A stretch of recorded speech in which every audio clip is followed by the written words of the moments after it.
Good morning, good afternoon, and good evening to wherever you may be. Welcome back to the Rainbow Pitch League Season 3.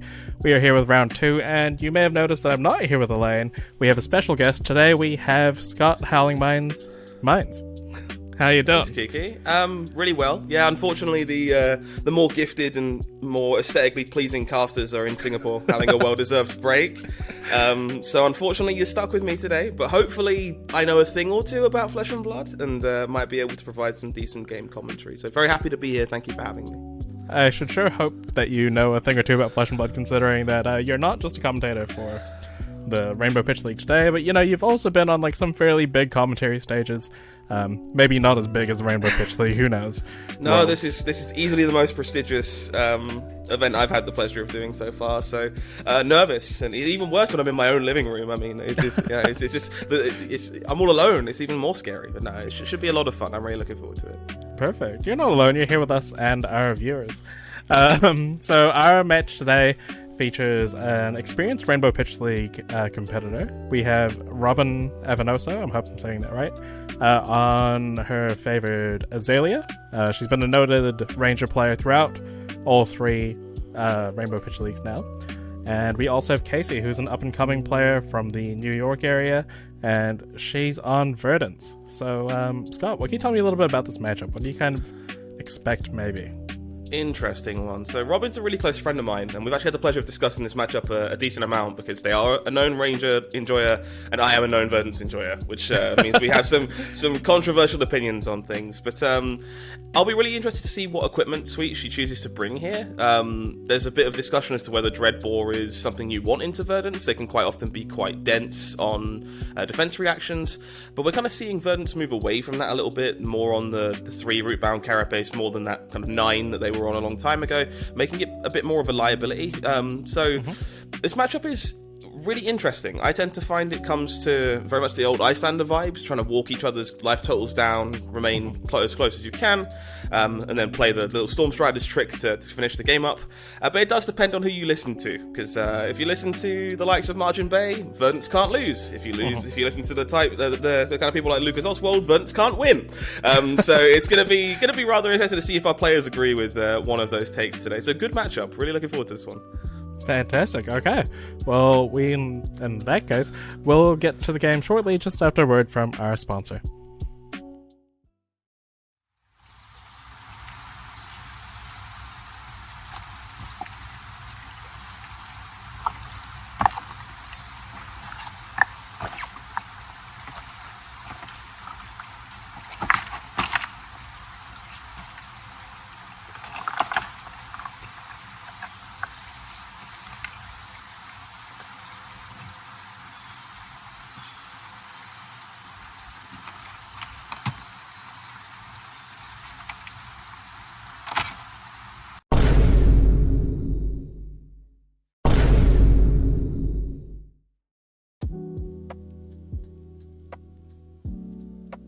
And we're back here with some round 2 action here at the Rainbow Pitch League Season 3.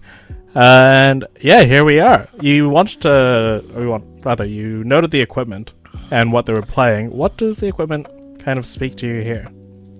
Yeah, nothing too surprising here. We kind of see straight away that Death Dealer is front and center, so no Dreadbore shenanigans this time around. But otherwise, fairly stock equipment from both players here.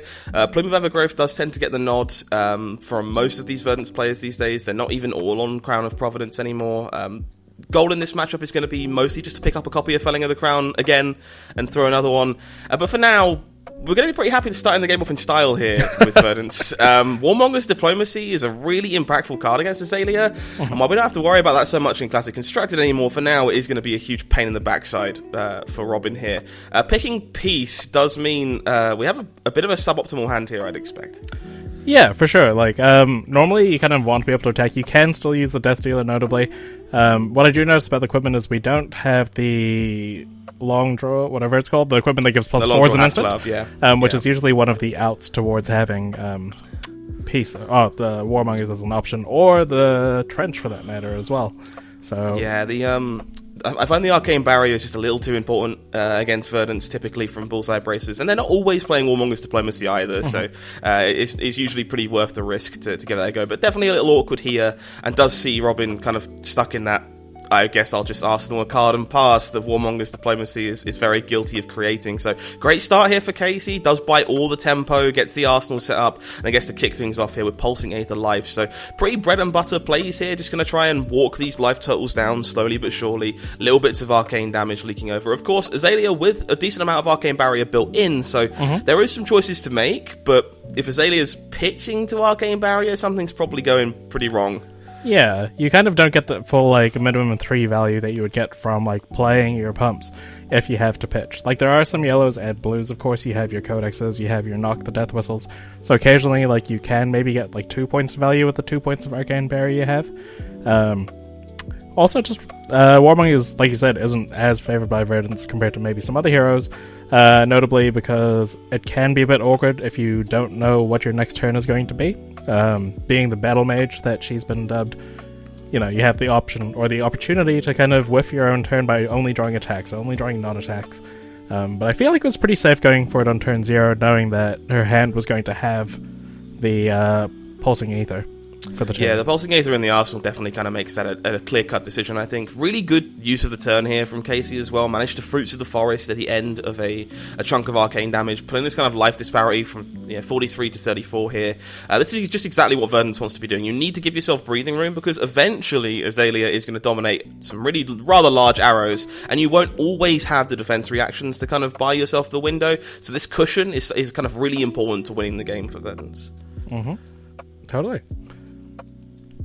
So we do see that dominated Remorseless making its way into the Arsenal, courtesy of Azalea's ability, the Skullbone Cross-Wrap there, lining that up, and we will see pretty classic Azalea plays here. This is not all that surprising, given that Warmonger's Diplomacy, just a big old pile of +9 here, and no doubt this Remorseless is going to be coming in for a rather unhealthy amount of damage.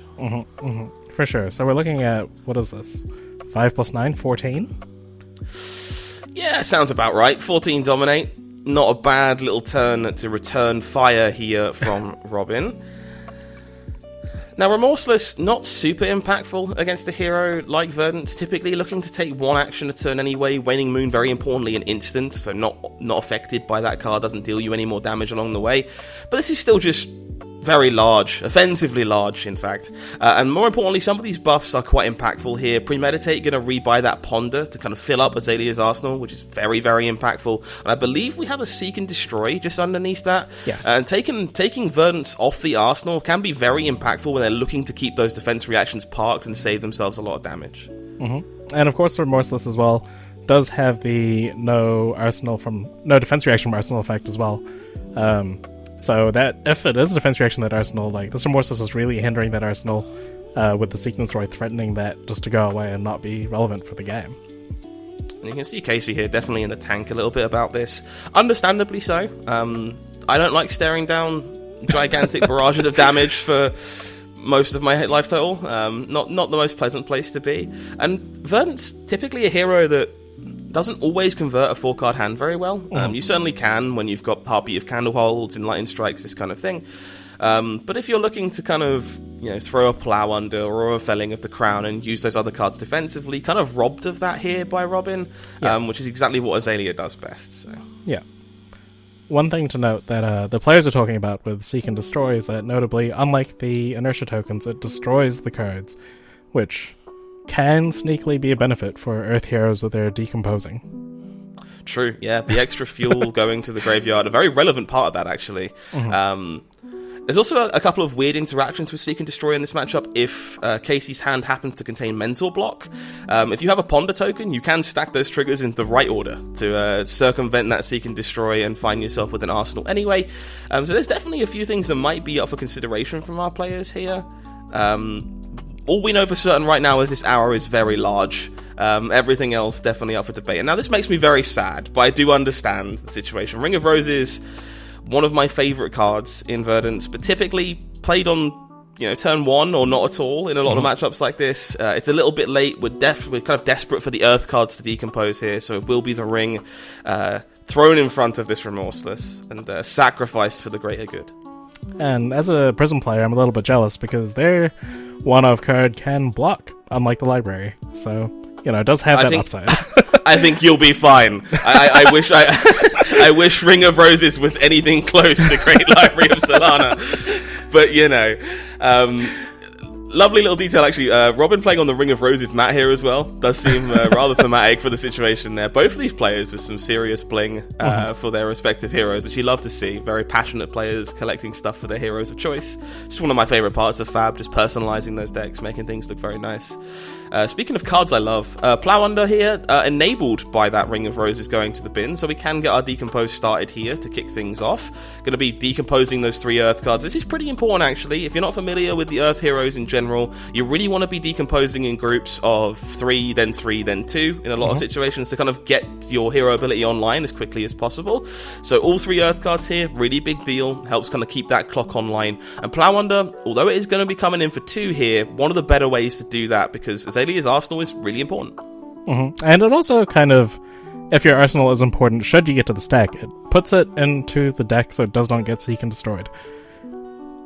Very true, yeah. Also, there's that kind of hidden layer of, well, you don't actually know all my cards in which order because I happened to put my own card into my pitch deck without you seeing it. Enlightened Strike does similar things, lets you get cheeky with where you put your burn bears and stuff, if you want to keep them secret from your opponent, so... Even it just means that you have slightly more information than your opponent in regards to the threat density in your deck, correct? Absolutely, yeah. Some really interesting ones here as well. Blue Cadaverous Tilling looks to have been the pitch here from KC. Not a stock inclusion in these Verdance decks. Tends to be more popular in, like, Florian. But really potent here in general. We do see, of course, that Autumn's Touch benefiting from Seek and Destroy, as you previously alluded to here. Not a card you want to pop in the arsenal. Actively very bad to put in the arsenal, actually. But instead gets to go straight into the graveyard here to become fuel for the future. So I'm pretty sure Casey very happy about that one. Yes, well, what I've noticed was with that first Decompose, there was 3 Earth cards and just the 1 non-attack action, non-Earth card remaining in the discard pile, which is the kind of danger of going for the 3 Earth Decompose initially, is that you might not be able to decompose as quickly as you want, but because of the Seek and Destroy destroying that Autumn's Touch, you now have access to the second Decompose as soon as you want. Absolutely, yeah. Typically going for those 3s is definitely worth taking the risk a lot of times, but there is, in a matchup like Azalea, some risk. However, there's also some copies of Seek and Destroy, of which we see the other remaining 2 making their way onto the combat chain here to join Bolt and Shot. Very lovely gem pack too, full art Bolt and Shot as well. Looks like both these players not eager to let the other have an arsenal ever at any point whatsoever. No, why would you want to let your opponent have an arsenal? The Syndra doesn't even bother having an arsenal for the most part, but yeah. For sure. The Seek and Destroy is kind of interesting here, considering the fact that there is no arsenal, and we were just talking earlier about how Verdance can struggle to convert the entire hand. So I feel like it maybe isn't as big of a punish, but of course, having an arsenal is better than not having one, and the Seek and Destroys are going to threaten that possibility.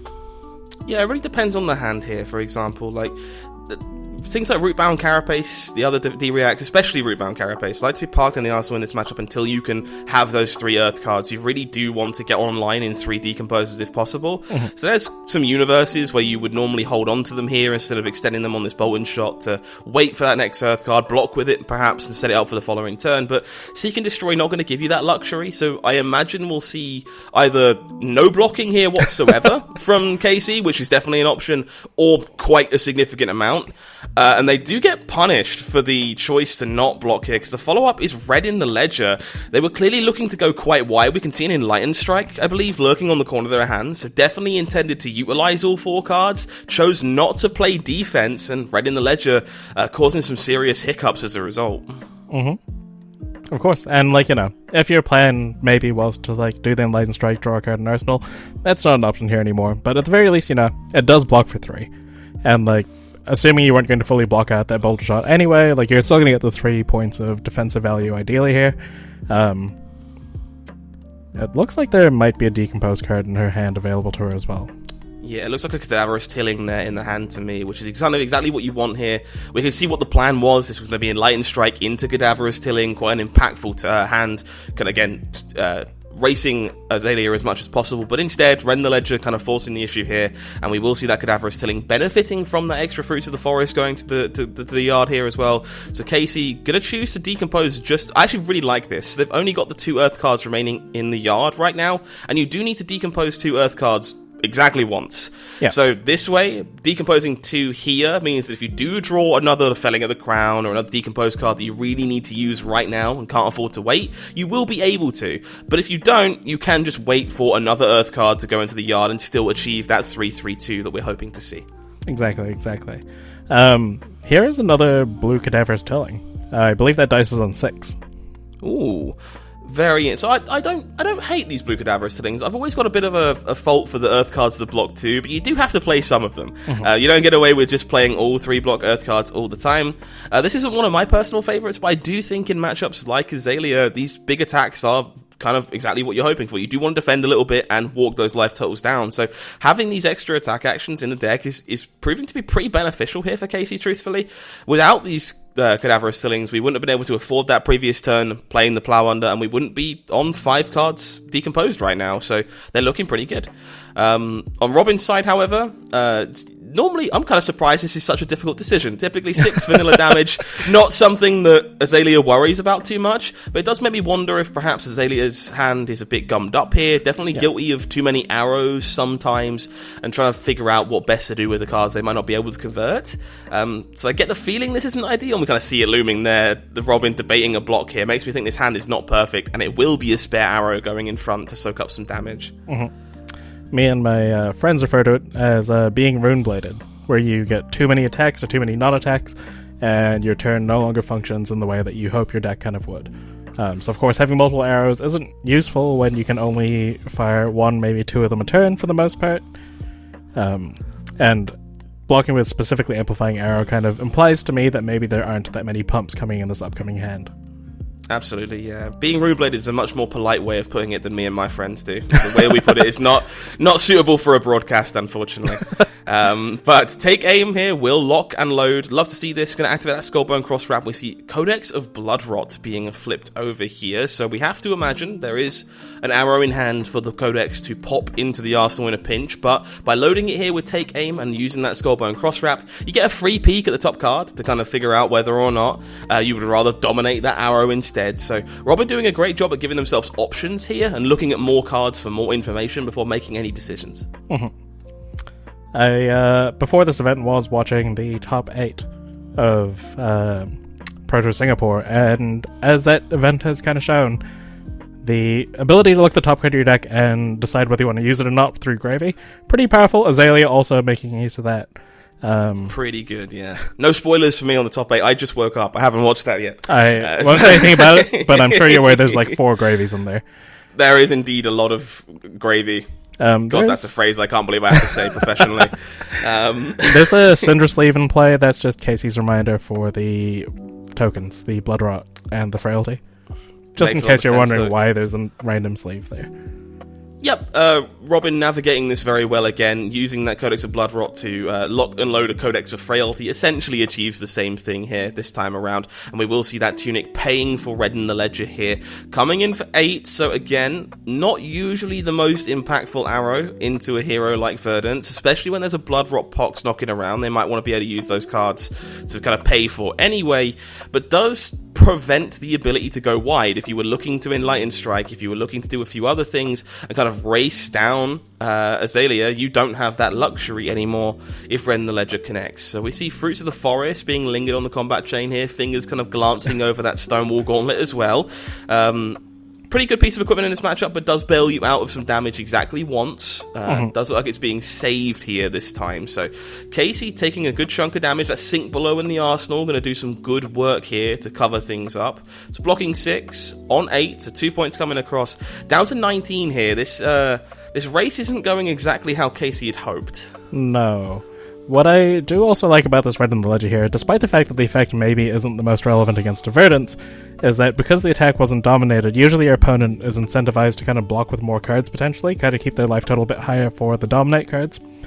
But of course, if you are to block this in multiple cards, that Blood Rot is still going to affect your life total, and it's going to be hard to, unless you want to give up your entire turn, block 3 cards here and pitch a blue for that Blood Rot, there's bound to be some sort of leaking happening. But it looks like we are getting that third decompose here. I don't know if you noticed, but I'm trying to push the phrase soil count. And I will not be helping you with that. It's certainly an interesting way of... soil count is... You know what? I'm on the show. Fine, we'll go with soil count for today. But if it enters my lexicon professionally, I will be holding you accountable. You can thank New Zealand Nationals for that. Duly noted.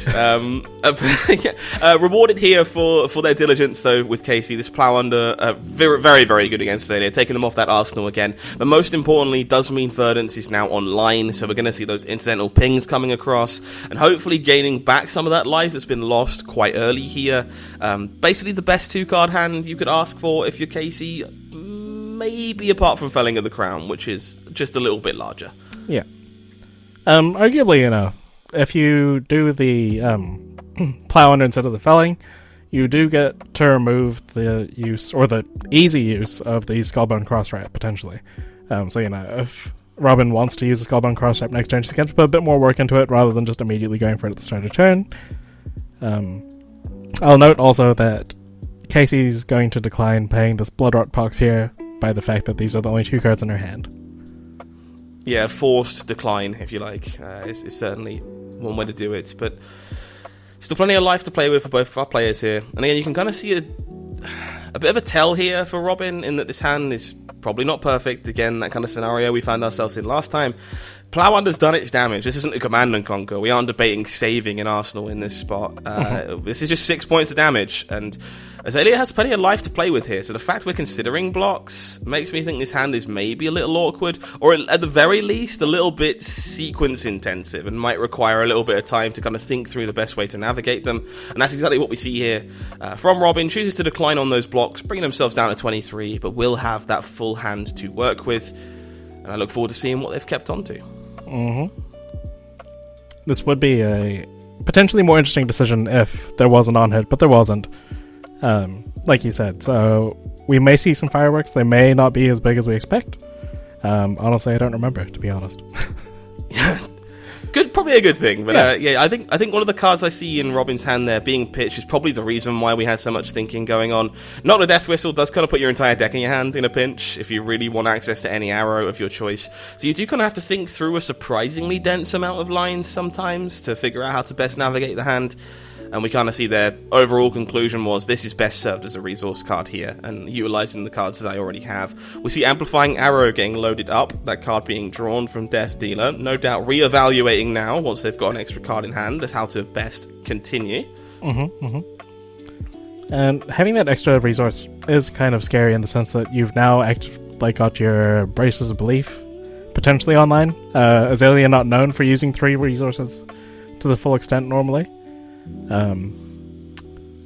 Okay, we will see that Fire the Big Guns. New inclusion, of course, from the brand new set here. Typically a Marlin card, but does plenty of good work in Azalea as well. +3 is the baseline in this deck, so any bonus text definitely goes a long way sometimes. Very cool to see it being utilised by Robin here. We saw that Drill Shot going into the arsenal being dominated.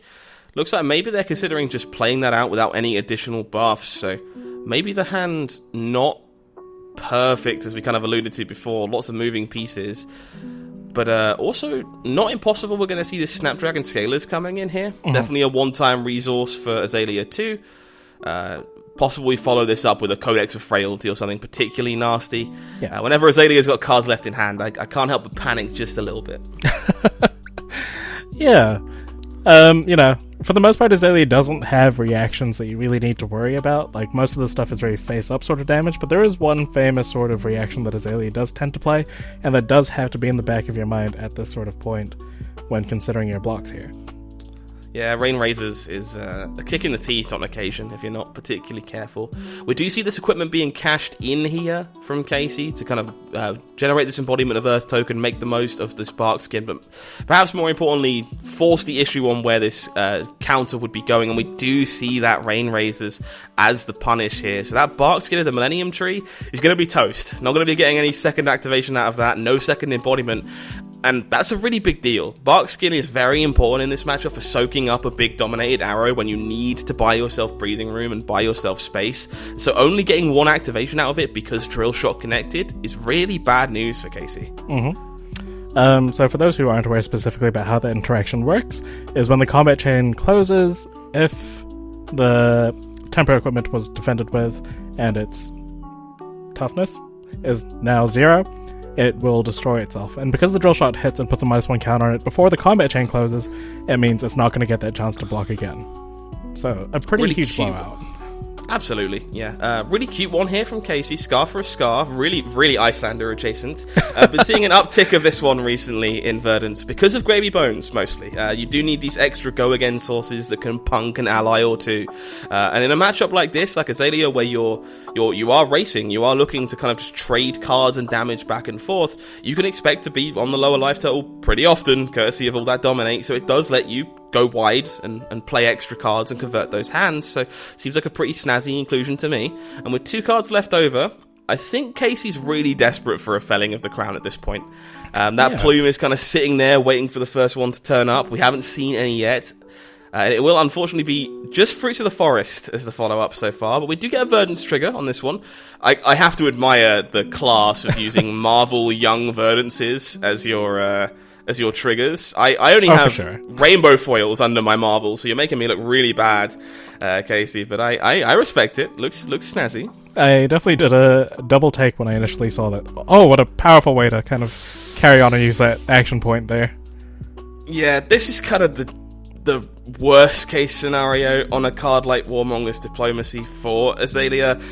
You can live with yourself sometimes when it's just the whole turn, and you're like, well, okay, I skipped a turn, but so did you. But when you take a chunk of damage to keep a very powerful hand and get Warmongers on the end, it's like maybe the worst feeling in Flesh and Blood. Mm-hmm. But we do see some of the potential counterplay here for Robin. Did choose War and starts on a bolt-in shot from the arsenal. Now, we alluded to Rain Razors before. This does get around that Warmonger's Diplomacy. It is an instant, so it does leave you with the ability to fire multiple arrows should you make things bigger. More importantly, it's going to have go again however you cut the mustard, which means Bullseye Braces can fire a second arrow. So we can see this kind of very well navigated situation from Robin playing through Warmonger's Diplomacy, finding a way to use the hand anyway. We did see them pick War very quickly. So, yeah. I don't believe you can use Bullseye Bracers. It's an action. Damn, I'm a cheater, chat. I'm very sorry about that. It's fine, we can see our players double-checking that anyway, so totally it wasn't just me. It's also very early. Of course, like, if this hits with the Rain Razors, you then get the reload, and you still have access to Death Dealer as an option if you want that third potential arrow. Yeah, we can't quite do it all, but we can still do most you of can it. Do it most. It's still a pretty good turn. Just don't cheat, people. It's not the best look. But we do see that Rain Razor. This was pretty face up, I think. I think both players were familiar with what was happening here. And we're going to see Shelter from the Storm from the hand to blunt some of this damage. I can't quite see if that bolt and shot is blue. Looks like it is a blue one to me, which does mean that's going to do the job. We are going to stop ourselves from reloading here from the bolt and shot. The follow-up will be an infecting shot from Azalea here. One of my personal favorite arrows. Way more fun when you're playing with aim counter synergies, but Blood Rot Pox on here is not bad at all. For sure, I think you accept it, Considering that you're under Warmonger's Diplomacy, 4 into 7 threatening a Blood Rot on the second attack, not that bad. Also, I'll quickly note the quiver is gone. I believe that Robin used the spell Void-esque quiver to prevent the 1 arcane damage from the life gain in the previous turn. Yeah, it makes a lot of sense. Okay, so Casey in the tank here, lot of respect for them. This has been kind of hard to navigate, and they have managed to pull these life totals back to a reasonable spot. Warmonger's definitely playing a part in that, but deciding whether they need to respect this infecting shot or not is kind of hard. We've seen Enlightened Strike in their hands. Again, they kind of want to keep 2 cards here to enable something, which is not going to save you a chunk of life in the face of infecting shot, but again, we're kind of seeing just a lack of felling of the crown kind of playing a really big role in this matchup. It's one of those big tempo tools to kind of get Verdance back on her feet. And the fact it hasn't shown up yet has been really problematic for Casey. Yeah, arguably the most powerful card that the Earth heroes have access to. Super powerful, 8 damage, and also getting rid of a card from hand. It's like virtually 11 value you can equate it to. But it's worth 0 if you don't see it. Yeah, was also... it definitely makes that plume particularly painful, just because it's very much designed in this matchup to kind of reuse those cards as often as possible, and you've kind of forgo other armor to be able to have access to that ability, which is not a small trade against a hero like Azalea. Yeah, your equipment not blocking for anything is rough when it comes to being defensive, so you kind of hope it makes up for that. And are we getting this a is third incredibly attack? painful here from nope Maybe, perhaps, or maybe also remembering Warmonger's diplomacy. correct. Obviously, you can use Snapdragon Skillers if you'd like. It is an attack reaction, but I get the feeling the intention here was to use those bullseye braces to kind of keep things going and really force the issue. Or potentially a codex as well as the other option, right? Yes, of course. Under war, also not viable in this particular case. So it looks like Robin did catch themselves before committing those Snapdragons and being very sad about it afterwards. Been there once or twice. But we will see those tokens being generated, courtesy of the infecting shot, the blood rot pox there. And we'll make our way back to Casey, who we know has this Enlightened Strike to leverage. This is very much what I expect from a game of Azalea Verdance. Very back and forth, very tempo orientated. We can see both these players trying to walk those life totals down here. We will see the extra arrow jumping onto the combat chain this time. Makes me think it was less of a decision for Robin, but we will take some damage down to 15. And we're going to see this kind of final barrage of damage start coming through here for Robin. Casey with a little bit more work to do. The kind of theoretical kill range for Verdance now, if you can work your way through Arcane Barrier, is 9, thanks to Burn Bear. Burn Bear plus Waning Moon does do the job, and we aren't quite there yet, so do need a little bit more breathing room, a little bit more time. An Endless Arrow is going to have something to say about that. Interesting point of decision point for Casey in the previous turn. With the E-Strike for 7 obviously kind of doing the job of trying to walk down those life totals, the alternative option being the card draw to either try to draw a blue to pay for that Blood Rot Pox, or to maybe, if you draw the Burn Bear, Arsenal try to get set up for that late game. So at this point I feel like she's valuing dealing the offensive damage here more, and just putting herself in a position to get to that kind of burst damage rather than not. We see a bit of an old classic here from Robin, Memorial Ground, one that kind of falls in and out of favour when it comes to Azalea. Going to rebuy one of those impactful arrows from earlier on. Now, typically, again, this will grab red in the ledger in a lot of matchups. It's probably not the pick here, but I think Robin does have to consider it more than they perhaps normally would, because we've seen Scar for a Scar, we've seen Enlightened Strike, we've seen other go-again attacks that aren't necessarily always featured in a deck like Verdance. So there's a little more to gain by going with red in the ledger than normal. Obviously, things like Drill Shot looking pretty unimpactful now at this point, with all of that armor cleared away. But we can see there's a pretty real decision to make, because typically that arrow isn't very good, but it does seem to have some extra implications in this specific game. For sure, and it has to be a pretty powerful arrow if you're giving up the opportunity to play the Endless Arrows. Of course, the yellow Memorial Grounds has to get a 1 cost here, so it looks like we're getting the Infecting Shot, and there's Tunic on 3 as well. I actually really like this from Robin. I think this is incredibly clean play. We've kind of talked a few times now about the life totals being very important in these scenarios. We understand this game is about tempo, it's about racing with damage. An Infecting Shot is simply the biggest arrow you have, courtesy of that Blood Rot Pox. So pushing that damage is going to be very valuable, and that Tunic coming in clutch here to fire that 1-cost dominated arrow alongside 6 extra points of buff damage. Premeditate also going to restock that arsenal for the following turn. This is about as bad as it gets if you're Casey, to be honest. Yeah. With no arsenal, it's not going to be possible to stop all of this damage at all. So you're going to be leaking something here. It's a matter, I guess, of if she can play a felling or play something to kind of get her back into the game at this point. There's the Burn Bear, which does defend for 3, it doesn't pitch. It does, unfortunately, falling all the way down to 4 here, and that Blood Rot Pox is going to make that a virtual 2, depending on the cards that are available in hand. And now, this is where things get really sticky. We see Burn Bear being blocked with, which means Casey almost certainly has something else impactful to do on their turn. And they do have the potential to get Okay, so we're going with the Command and Conquer. It is going to be 2 reds and a burn bear. So this was the old 3 red burn bear hand that doesn't quite pay for anything, which is correct. My personal favourite. I love drawing those. Feels fantastic. But this is a very real decision here for Robin. Obviously, Command and Conquer with a relevant on hit, of course. But taking 6 here would put you to 9. And 9 is that magic number you really want to keep in mind. You do have Arcane Barrier, so you aren't just dead if you go to 9, but it does kind of force the issue on you holding some resources, being careful, and being a little bit safer, whereas if you do choose to respect this Command and Conquer, you don't have to worry about that necessarily. With Casey only on 2 at this point, we know this Blood Rot Box is going to be connecting. They're very much in Azalea range. This is kind of exactly where she wants to be. Dominate one more arrow and thrust it into your eye socket to seal the game up is very much Azalea's bread and butter. So I like this. I like playing safe. Obviously, when you've got a pile of extra arrows in your hand, the choice is much simpler, I think. For sure. But I like playing safe. I like being regimented here, being calm. You have all the time in the world. You can't die to Stormstriders here. So just making sure you're the one with control over what happens, taking a look with that Skullbone cross wrap, hopefully finding some Dominate seems like the right thing to be doing here. And it will be Knock the Death Whistle flipped over. I think that's a red in the ledger on top if we use our coveted compass cam.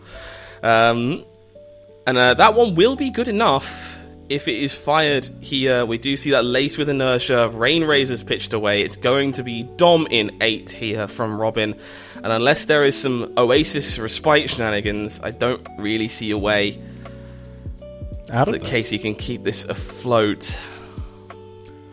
Yeah, and considering we haven't seen any Oasis Respites throughout the course of this game at all, I would say it's pretty unlikely. Yeah, it would not be a common inclusion, but, there's always outs. Got to play to your outs. And unfortunately, Dominate is going to steal this game away here. Pile of Earth cards found there for Casey. Not quite good enough. And it will be Robin on Azalea taking down the win in this round. I'm very happy to see it. Hopefully they're enjoying the farewell tour from their favourite hero. But also, you may have taken a victory away from my beloved Redhead. And I'm going to be having words with you. That's all I'm going to say on that matter. And that was round 2 of Season 3 of the Rainbow Pitch League. As the Verdance enjoyer, Bane, I don't know, I also have played Verdance, but I feel like it's more your thing here. What did you think of that game? Like, did it go how you kind of expected it? Was there anything you were surprised by? I think that was a really good demonstration of how this matchup tends to go, at least in my experience so far. We definitely saw some of the power cards coming to fruition for Robin, less of them coming to fruition for Casey. I think they did a very good job at leveraging the Plowanders they found and trying to make the most of those, trying to make the most out of those Warmongers diplomacies. But between never really finding a felling of the crown and also that second Warmongers diplomacy not doing very much objectively off the back of Bolt and Shot and Rain Razors, I feel like Variants just didn't quite break their way this time around, which is kind of why we saw the result that we did. But I think both these players played that game incredibly well, and it's definitely one to go and study if you're interested in any of the play patterns to expect in matchups like this. For sure. Unfortunately, this is the probable last event that we're going to see Azalea in. So, kind of what a send-off we're kind of giving her with Robin's fantastic performance, a very experienced Ranger player and friend of yours. Like you mentioned, was there anything that you kind of saw from her side that you really enjoyed? To be completely blunt, and Robin could take this as much of a confidence boost as they want, if Robin did something in Azalea, it was probably correct. I am definitely not enough of an experienced Azalea to kind of doubt any of their choices in that game. In fact, a few times, just little sequencing things, take aim to load the codex, to get the Skull Rat peak before playing a codex, and you can just tell this sequencing has been polished to the nines. They've played Azalea so long, they understand the intricacies, and you know what? I will fault them for their whiteboarded equipment. It's probably the only thing I could stand on here. Otherwise, I'm sure it was pretty much perfect. Honestly, I feel like they could play one more whiteboarded equipment. You know, they were almost there. The Tunic could have a whiteboarder as well, if that's your prerogative. I don't know. I'm pretty sure they own a gold foil bullseye braces. I might be wrong about that, but if they do, and it's not in front of this camera, we're gonna be having words, Robin. We're gonna be having words. Well, you know, she has top 8 of the previous 2 Rainbow Pitch Leagues, so maybe she's going to make it 3 for 3, and if that's the case, we're going to need some gold on that side of the field. We certainly are. You've been warned. Get those gold foils out. And if you don't own them, buy them, I guess. For the hero that's rotating, or that has rotated. Yeah, that's cheaper than ever. True. Well, there you go. Good rationale, you know. I've been there before. I've made bad financial decisions for heroes that aren't legal anymore. Braces Merlin. It's going to happen. So, wrapping this up now, you know, how do people find you and all the beautiful work you do here for Flesh and Blood? Oh, that's very kind of you. If you want more of me for some unholy reason, you can find me at Howling Minds on just about every social media platform known to humankind. Alternatively, just walk up to me at an event. I'm usually in the caster's booth these days because I'm washed and retired. But if you would like to catch up with me anywhere, sometimes I'm on the floor playing card games. Otherwise, just come and say hello and or shoot me a DM or something, or just find me at Howling Minds wherever you like. How about you, Kiki? Where can people find you? You can find me on Blue Sky, occasionally on Twitter. Blue Sky is at kikibird.bsky.social. On Twitter, it's kiki_LA93. Mainly because Kiki Bird was already taken, and it's kind of basic, but that's kind of my vibe. And of course, you can find all of the league updates on both Blue Sky and Twitter at rainbowxpitch.bsky.social for the appropriate website. Great. It was super lovely to have you on. I love chatting with you. The points in between recording were fantastic. The recording was fantastic. I learned so much. So thank you very much for being our special guest on this week. No, my pleasure. If you'd like me back at some point, just give me a shout. But I understand I have stiff competition when Elaine's not in Singapore.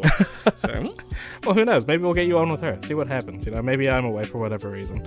Maybe. I'm always happy to be a reserve. Fantastic. Would love to have you on again. But until then, thank you all very much for watching, and we will see you next time.